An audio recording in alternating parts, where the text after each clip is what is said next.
Ajuda. Descobri no Serasa que tem um monte de dívidas que não foram feitas por mim. Magazine Luiza, Casas Bahia, Renner e assim por diante. O que posso fazer? Existe como evitar esse tipo de fraude? Vale a pena assinar o Serasa Premium? Devo bloquear a consulta ao score? Não pretendo tomar qualquer crédito. O interessante é que a pessoa que fez a dívida no nome dele não tem nenhuma ambição. Tipo, ela foi lá e cometeu um crime pra comprar no Magazine Luiza, nas Casas Bahia. Eu compraria, sei lá, na Tokstok, entendeu? Em vez de Renner, da Almazar. Nada muito simples pra não parecer pobre, mas também nada muito caro pra não ser roubado. Cara, eu já tive o meu cartão clonado por alguém que comprou jogo de videogame na Amazon. Tipo, cartão para jogo de videogame na Amazon. Um negócio de baixíssimo valor, sabe? Pra quê, né? Pra quê? É de uma imbecilidade atroz. De uma grosseria, de uma vulgaridade em vários momentos, imperdoável. Bom, vamos lá. De acordo com o Código de Defesa do Consumidor, o consumidor não pode ser responsabilizado por dívidas que não são dele, débitos que ele não contraiu. Você foi vítima de uma fraude e a primeira coisa que você precisa fazer é ir numa delegacia, registrar um boletim de ocorrência por fraude para dar aí o início a uma investigação policial desse caso. Isso é crime. Isso que fizeram com você é crime e você é a vítima. Gente, esse caso é de polícia. Em seguida, você pode entrar em contato com essas empresas onde você sabe que tem dívidas em aberto para avisar sobre a fraude e pedir a anulação das dívidas indevidas no seu nome. Você deve fornecer todas as informações relevantes às quais você teve acesso em relação a esse caso, como as datas das eventuais compras aí que fizeram no seu nome, os valores dessas dívidas, enfim, todos os detalhes que você tiver, que você conseguiu ter acesso,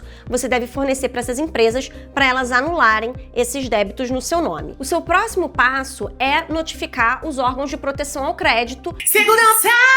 Segurança!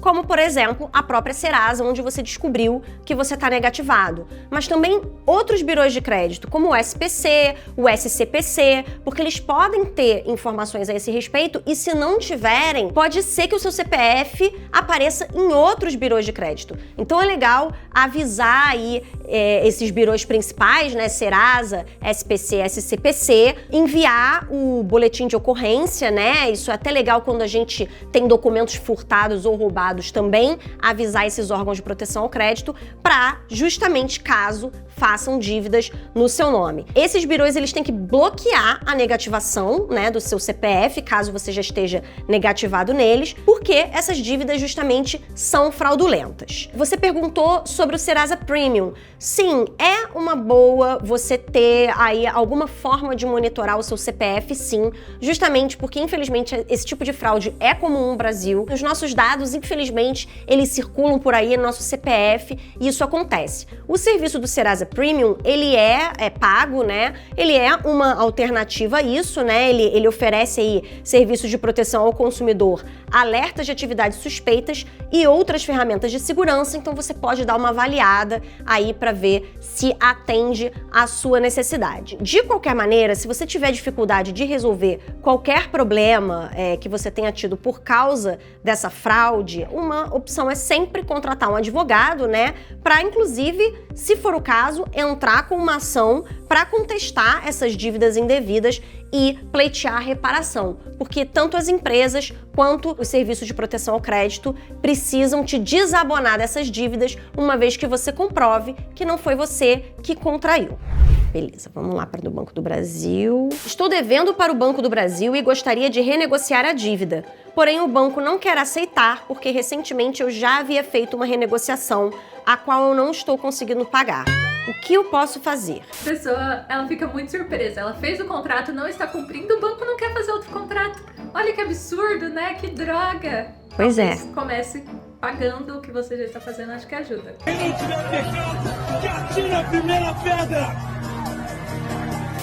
Infelizmente, é por aí mesmo. Eu consultei 2 advogados para elaborar aqui a sua resposta. Quando a gente faz uma renegociação de dívida, a gente já está inadimplente e renegocia a dívida. Se esse acordo de renegociação for quebrado, voltam a valer as condições originais do crédito. Ou seja, a cobrança original com os juros originais, os prazos originais, tudo aquilo que você já não estava conseguindo pagar é o que volta a valer se você quebrar o contrato de renegociação. Agora ferrou. É por isso que é muito importante, quando a gente for renegociar uma dívida, a gente já ter feito antes um diagnóstico financeiro, cortado todos os gastos que a gente possa cortar, abrir um espaço no nosso orçamento para pagar aquela dívida, porque a gente precisa ter certeza de que a gente vai ser capaz de honrar as novas condições pactuadas na renegociação. Outra coisa, né? Quando você quebra o contrato de renegociação, você também pode voltar a ser inscrito nos cadastros de inadimplentes. Então, o seu CPF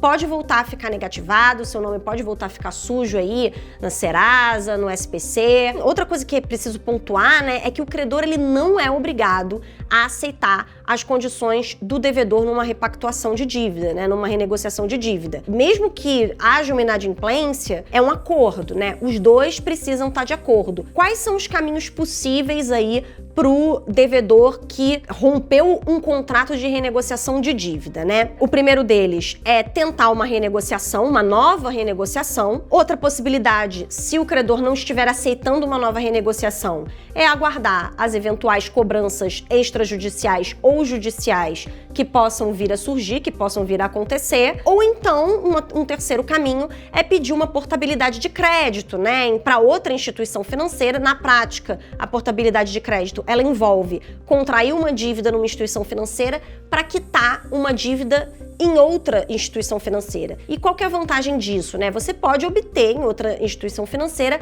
condições mais favoráveis, juros menores, uma carência, né? Um tempo maior para pagar, e com isso você consegue aí ganhar um tempo e um novo fôlego financeiro. Só que é a mesma coisa da renegociação, né? Quando você pede uma portabilidade de crédito, você tem que se certificar aí com um grau de certeza elevado que você vai conseguir atender aí as novas expectativas, enfim, respeitar o novo contrato aí da nova dívida contraída na portabilidade. Uma última possibilidade, né, que é válida especialmente aí para dívidas de cartão de crédito, quando ocorre uma dívida no cartão de crédito, é verificar se não houve algum erro de cobrança da dívida por parte do credor. Porque com base no Código de Defesa do Consumidor, você pode pedir que a operadora do cartão te apresente um extrato detalhado da evolução do seu saldo devedor para verificar se há erros que possam obrigar a operadora do cartão a aceitar algum tipo de renegociação. Mas para isso você provavelmente vai precisar aí da ajuda de um advogado ou de um órgão de defesa do consumidor, como o Procon,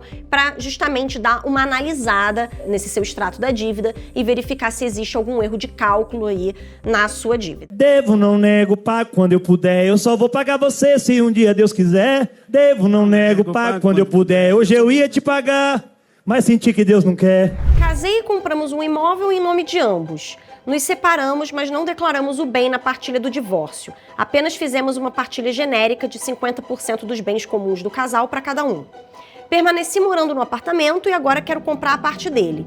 Posso usar meu FGTS por se tratar do meu primeiro imóvel? Sim, você pode.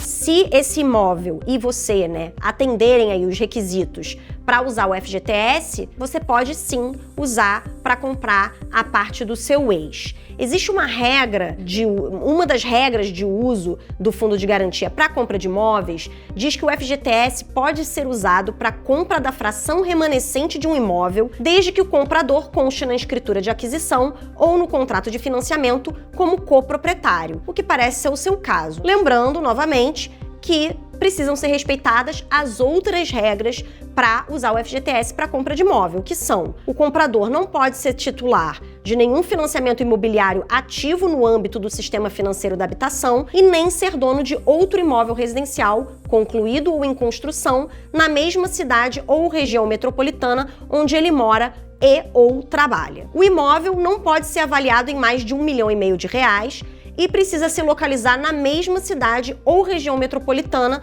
onde o comprador mora e ou trabalha. Além de tudo isso, o comprador precisa ter no mínimo 3 anos de trabalho sob o regime do FGTS e os recursos do fundo não podem ter sido usados para compra de imóveis nos últimos 3 anos. Se você se enquadrar em todas essas regras, então você pode sim usar o seu fundo de garantia para comprar a parte dele. Yay! Dinheiro estou. Se você quiser, né, ter a sua sua dúvida respondida aqui nesse quadro, basta mandar a sua pergunta para o e-mail adinheirista@seudinheiro.com, que aí a gente responde aqui. Se você gostou desse vídeo, lembrando, né? Dá like, se inscreve no canal, ativa o sininho para receber as notificações, enfim, tudo aquilo para sempre acompanhar aqui a gente. Essa é a Dinheirista, pronta para aliviar as suas aflições financeiras ou deixar você mais desesperado.